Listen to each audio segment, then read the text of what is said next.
अथवा कांग्रेसलाई भोट हाल्नु भने हामी यही विदेशमै बस्छौँ, नेपाल आउँदैनौँ, कहिले पनि आउँदैनौँ। यो अब हाम्रो अनुहार रियलमा देख्न पाउनुहुन्न यदि एमालेलाई हाल्नु भएछ भने। कांग्रेसलाई भोट दिनुहुन्छ कि एमालेको छोरे तपाईँ?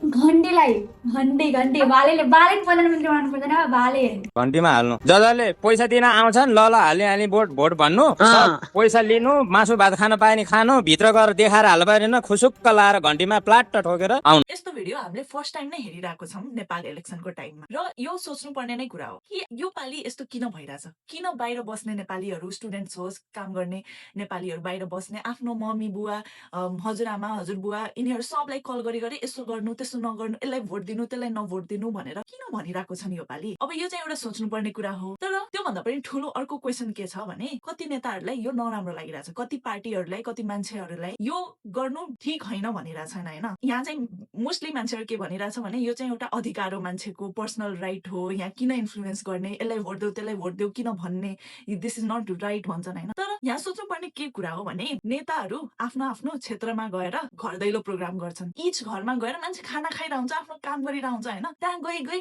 मलाई भोट दिनु भने कराउँदै जान्छन् होइन, घर दैलो प्रोग्राम गर्दै। त्यो चाहिँ ठिक हो, that is how you should do your campaign. But आफ्नै आमा बाउलाई यस्तो गर त्यस्तो नगर भन्दाखेरि चाहिँ नराम्रो भयो रे यो कुरा। How does that make sense? आफ्नो बाउ आमा आफ्नो फ्यामिलीसँग जे पनि कुरा गर्न अधिकार छ नि मान्छेलाई, जे पनि डिस्कस गर्न पाउँछ नि, त्यो त कसैले रोक्ने टोक्ने त्यो त कुरै भएन नि।